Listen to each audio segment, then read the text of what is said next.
This one's super fun. I remember when I went to go see my grandma, the day that I asked about this one. It was early in the spring, and so there was this plant was actually in her yard, and so we just kind of asked, "Well, what are those little white flowers over there?" And right away she smiled at us and she said, "Wiisagidabadonh." And she just loved to say it, just saying it over and over and over again. Wiisagidabadonh. Wiisagidabadonh.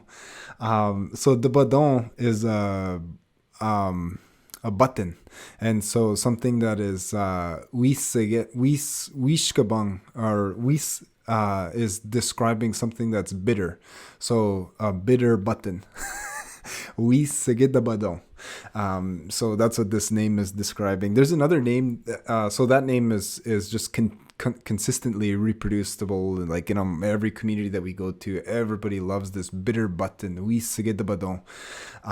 But another name that I hear quite often is called Psweweshijiibik. So Psweweshi is an echo and Jiibik is a root. So Psweweshijiibik is a echo root. And for me, that's just so peculiar, but I don't really understand why it's called that. I know the roots are a really powerful arterial sedative, so they slow your heart down. And that allows the medicine to stay in your system longer. It's used in a lot of mixtures. Obviously, if you have too much, your heart stops and you die. So the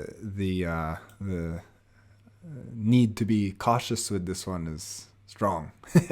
But yeah, so Wiisagidabadonh, the little button.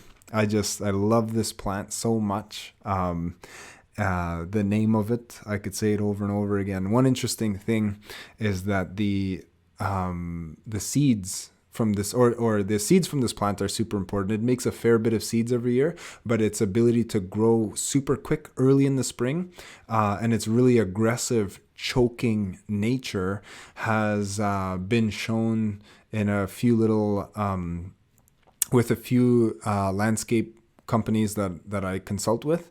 The Wiisagidabadonh can outcompete Dog Strangling Vine and some other invasive species. So it can be used and really effective to control alien species, preventing them from being invasive.